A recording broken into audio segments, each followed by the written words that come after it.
दोपहर की तेज धूप स्कूल के खेल के मैदान पर सीधे गिर रही है। जमीन तप रही है और हवा में धूल के कण तैर रहे हैं। मैदान के एक कोने में वह बड़ी स्लाइड खड़ी है, जिसका धातु का ढांचा सूरज की रोशनी में चमक रहा है। मैक्स मैदान के किनारे खड़ा है। उसकी नजरें स्लाइड के घुमावदार रास्तों पर टिकी हैं। वह अपनी जगह से आगे बढ़ता है। जूते कंक्रीट पर रगड़ते हुए आवाज कर रहे हैं। वह स्लाइड के करीब पहुंचता है। ऊपर की ओर जाने वाली सीढ़ियां सीधी और ठंडी दिख रही हैं। वह अपना हाथ ऊपर उठाता है, जैसे हवा में ही उन सीढ़ियों को छू रहा हो। स्लाइड के ऊपरी हिस्से से नीचे तक का ढलान एकदम सीधा है। मैक्स अपनी गर्दन को ऊपर की ओर खींचता है, स्लाइड की ऊंचाई को मापता है। वह एक कदम और आगे बढ़ाता है। स्लाइड के आधार के पास की जमीन पर जमे सूखे पत्तों को अपने पैर से कुचलता है। वह अपनी हथेलियों को आपस में रगड़ता है। उसकी निगाहें स्लाइड की उन सीढ़ियों पर जमी हैं जो अभी भी शांत और स्थिर हैं। वह स्लाइड के करीब जाकर रुकता है। उसकी परछाई स्लाइड के धातु के खंभों पर लंबी खिंचती जा रही है। तभी मैदान के दूसरी ओर से सुश्री कार्टर की आवाज गूंजती है। वह अपनी सीटी बजाती है और हाथ हिलाकर सभी बच्चों को अपने पास बुलाती है। बच्चे खेल छोड़कर उनके चारों ओर घेरा बना लेते हैं। सुश्री कार्टर अपनी उंगली से उस बड़ी स्लाइड की ओर इशारा करती है। वहां स्लाइड के चारों ओर नारंगी रंग का सुरक्षा टेप हवा में फड़फड़ा रहा है। वह टेप खंभों से बंधा है और स्लाइड के प्रवेश द्वार को पूरी तरह से अवरुद्ध करता है। सुश्री कार्टर बच्चों की ओर मुड़ती हैं और गंभीर स्वर में कहती हैं, स्लाइड की मरम्मत चल रही है। यह अभी असुरक्षित है। इसके पास कोई नहीं जाएगा। वह अपना हाथ उठाकर स्लाइड की ओर एक सख्त चेतावनी का इशारा करती है। बच्चे पीछे हट जाते हैं, लेकिन मैक्स वहीं खड़ा रहता है।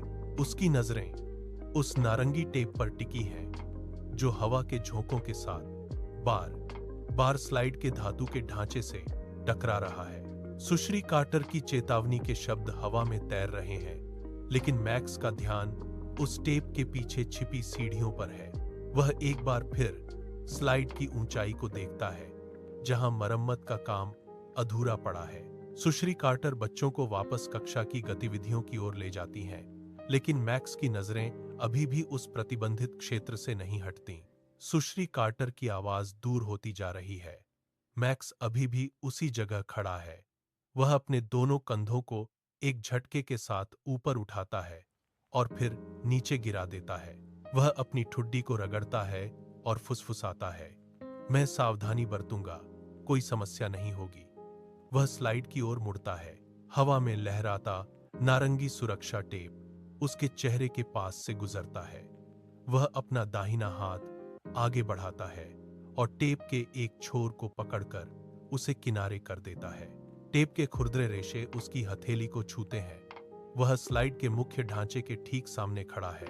उसकी नजरें सीढ़ियों के पहले पायदान पर टिकी हैं। वह अपने जूतों के फीतों को एक बार फिर कसता है, जैसे किसी बड़ी चढ़ाई की तैयारी कर रहा हो।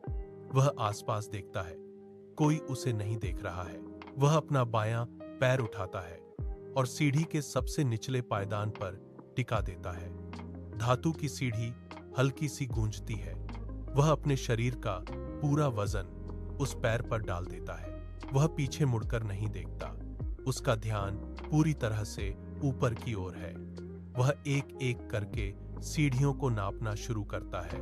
उसकी सांसें तेज हो रही हैं और वह स्लाइड के उस हिस्से की ओर बढ़ रहा है जिसे मरम्मत के लिए बंद किया गया था। वह अब पूरी तरह से प्रतिबंधित क्षेत्र के भीतर है। मैक्स एक के बाद एक सीढ़ी चढ़ रहा है। उसकी उंगलियां ठंडी धातु की सीढ़ियों को कसकर पकड़ लेती हैं। धातु की सतह खुरदरी है, जो उसकी हथेलियों पर दबाव डाल रही है। हर कदम के साथ उसके जूते असमान पायदानों पर जोर से दबते हैं। सीढ़ियों के बीच से नीचे का मैदान अब छोटा दिखाई देने लगा है। वह ऊपर की ओर देख रहा है, जहां स्लाइड का ऊपरी हिस्सा मरम्मत के कारण अधूरा पड़ा है। जैसे जैसे वह ऊंचाई पर पहुंचता है, हवा का वेग बढ़ जाता है। वह एक और कदम उठाता है। उसकी सांसें अब भारी हो गई हैं। वह अपने शरीर को धातु के ढांचे के साथ सटाकर रखता है। ऊपर का हिस्सा अब उसके बिल्कुल करीब है। वह एक हाथ से रेलिंग को मजबूती से थामता है। यहाँ की धातु पर जंग के निशान हैं, जो उसकी पकड़ को और अधिक कठिन बना रहे हैं। वह रुकता है और नीचे देखता है। मैदान की दूरी अब उसे एक चेतावनी की तरह महसूस होती है। वह फिर से ऊपर की ओर ध्यान केंद्रित करता है। स्लाइड का शीर्ष अब उसके सामने है। धातु की सीढ़ियां उसके वजन के नीचे हल्की सी चरमराती हैं। वह अपनी पकड़ को और अधिक मजबूत करता है, क्योंकि अब वह उस बिंदु पर है जहां से पीछे हटना असंभव सा लग रहा है। मैक्स का दाहिना हाथ अब स्लाइड के ऊपरी प्लेटफॉर्म की ठंडी रेलिंग को छू रहा है। वह अपना पूरा वजन ऊपर खींचता है। उसके जूते का तलवा अंतिम पायदान के किनारे पर टिकता है। अचानक एक तेज धातुई खड़खड़ाहट गूंजती है। उसका पैर जिस पायदान पर है वह अपनी जगह से खिसक जाता है। यह हिस्सा मरम्मत के कारण ढीला छोड़ दिया गया था। मैक्स का शरीर एक तरफ झुक जाता है। उसका बायां पैर हवा में खाली जगह को ढूंढता है, लेकिन उसे कोई सहारा नहीं मिलता। सीढ़ी का पूरा ढांचा उसके वजन के साथ एक झटके में दाईं ओर झुक जाता है। वह रेलिंग को पकड़ने की कोशिश करता है, लेकिन उसकी उंगलियां फिसल जाती हैं। उसका संतुलन पूरी तरह से बिगड़ चुका है। वह अब धातु के ढांचे पर नहीं टिका है। गुरुत्वाकर्षण उसे अपनी ओर खींच रहा है। वह घबराकर अपना दूसरा हाथ भी हवा में लहराता है, लेकिन पकड़ने के लिए कुछ भी ठोस नहीं है। सीढ़ी फिर से जोर से हिलती है। मैक्स की पकड़ ढीली पड़ जाती है। वह अब पूरी तरह से असंतुलित है। वह एक पल के लिए हवा में स्थिर रहता है, फिर वह अपना नियंत्रण पूरी तरह खो देता है। मैक्स का शरीर हवा में एक छाप बनाता है। वह तेजी से नीचे की ओर गिर रहा है। उसके हाथ हवा में बेतहाशा छटपटाते हैं, लेकिन पकड़ने के लिए कोई सहारा नहीं है। एक सेकंड बाद उसका शरीर जमीन से टकराता है। वह सीधे कीचड़ भरी सतह पर गिरता है। कीचड़ के छींटे चारों ओर बिखर जाते हैं। उसके गिरने का वेग इतना अधिक है कि वह रुक नहीं पाता, बल्कि जमीन पर कई बार लुढ़कता है। उसका दाहिना पैर एक पत्थर के किनारे पर फंस जाता है। एक तेज चटकने की आवाज सुनाई देती है। उसका पैर अजीब तरह से अंदर की ओर मुड़ जाता है। मैक्स के मुंह से एक चीख निकलती है। वह दर्द के मारे अपना पैर पकड़ लेता है। उसकी उंगलियां कीचड़ में धंस जाती हैं।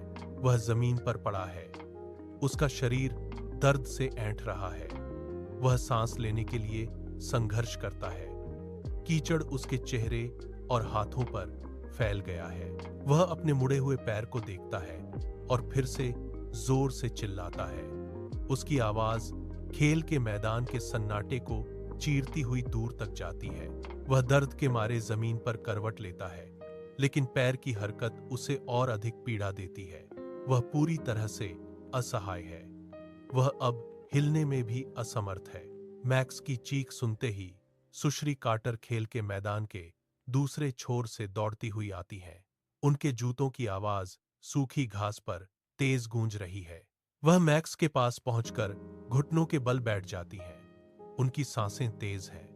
वह मैक्स के मुड़े हुए पैर के पास झुकती हैं। वह बहुत धीरे से, सावधानी के साथ मैक्स का टखना ऊपर उठाती हैं। मैक्स दर्द के कारण अपनी सांसें रोक लेता है। सुश्री कार्टर अपने थैले से सफेद पट्टी निकालती हैं। वह पट्टी को मैक्स के सूजते हुए पैर के चारों ओर लपेटना शुरू करती हैं। पट्टी का सिरा कसकर बंधता है। मैक्स अपनी आंखें खोलता है और पट्टी को देखता है। उसके हाथों में कीचड़ लगा है और वह कांप रहे हैं। सुश्री कार्टर एक एक लपेट के साथ दबाव को नियंत्रित करती हैं। मैक्स का चेहरा दर्द की वजह से सिकुड़ गया है। वह अपने दांतों को भींच लेता है। पट्टी का सफेद रंग उसके कीचड़ भरे जूतों और पैरों के विपरीत चमक रहा है। वह अपना सिर नीचे झुका लेता है। उसे अपनी गलती का एहसास हो रहा है। वह पट्टी को बांधते हुए सुश्री कार्टर की उंगलियों को देखता है। सुश्री कार्टर पट्टी को गांठ लगाकर सुरक्षित करती हैं। मैक्स की नजरें अब जमीन पर जमी हैं। सुश्री कार्टर मैक्स के ठीक बगल में घुटनों के बल टिकी हुई है। वह पट्टी की अंतिम गांठ को कसती हैं और मैक्स की आंखों में देखती हैं। उनकी आवाज स्थिर और स्पष्ट है। वह कहती हैं, मैक्स, नियम तुम्हारी सुरक्षा के लिए बनाए गए हैं। इनका पालन करना ही तुम्हें सुरक्षित रखता है। मैक्स कोई जवाब नहीं देता। वह अपनी नजरें नीचे झुका लेता है।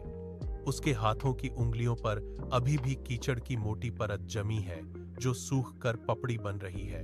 वह अपने दाहिने पैर को देखता है जिस पर सफेद पट्टी कसकर बंधी है। पट्टी का कोरा सफेद रंग उसके कीचड़ भरे हाथों और पैरों की गंदगी के साथ एक गहरा विरोधाभास पैदा कर रहा है। वह अपने हाथों को धीरे से आपस में रगड़ता है जिससे सूखी मिट्टी के कण नीचे गिरते हैं। वह एक बार फिर पट्टी की ओर देखता है। दर्द अब एक टीस बनकर उसके टखने में रह गया है। वह खामोशी से अपना सिर हिलाता है। मैदान की दोपहर की धूप अब और तेज हो गई है। वह अपनी हथेलियों को घुटनों पर टिकाता है और गहरी सांस लेता है। सुश्री कार्टर उठकर खड़ी हो जाती हैं, लेकिन मैक्स वहीं बैठा रहता है। वह अपनी उंगलियों से पट्टी के किनारे को छूता है।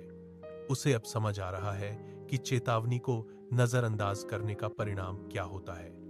वह अपने हाथों के कीचड़ और पैर की पट्टी के बीच के अंतर को गौर से देखता रहता है। मैक्स धीरे धीरे बेंच की ओर बढ़ता है। उसका एक पैर जमीन पर है जबकि दूसरा पट्टी से बंधा हुआ हवा में लटका है। वह बेंच के लकड़ी के तख्ते पर बैठता है। उसके हाथ अभी भी कांप रहे हैं। वह अपने पैर को सावधानी से बेंच पर फैला देता है। सामने खेल का मैदान फैला हुआ है। दोपहर की धूप स्लाइड की धातु पर चमक रही है। वह नारंगी रंग का सुरक्षा टेप हवा में अभी भी फड़फड़ा रहा है। मैक्स की नजरें उस टेप पर टिक जाती हैं। वह अपनी उंगलियों से बेंच के किनारे को मजबूती से पकड़ लेता है। स्लाइड की ऊंचाई अब उसे डरावनी लग रही है। वह अपनी नजरें हटाता है और अपने पैर की सफेद पट्टी को देखता है। पट्टी का कोना थोड़ा ढीला हो गया है। वह उसे ठीक करता है। उसके मन में स्लाइड पर चढ़ने की वह जिद अब पूरी तरह खत्म हो चुकी है। वह एक लंबी सांस लेता है। मैदान में दूसरे बच्चे खेल रहे हैं, लेकिन मैक्स अपनी जगह से नहीं हिलता। वह स्लाइड की ओर दोबारा देखता है। अब वह जानता है कि चेतावनी का मतलब क्या है। वह अपना सिर धीरे से पीछे बेंच के सहारे टिका देता है। उसकी आंखें स्लाइड की ओर हैं, लेकिन उसके कदम अब वहां नहीं जाएंगे। वह पट्टी को अपनी उंगलियों से सहलाता है। दर्द की टीस उसे बार बार उस नियम की याद दिलाती है जिसे उसने तोड़ा था। वह चुपचाप बैठा रहता है। स्लाइड अब केवल एक चेतावनी का प्रतीक है।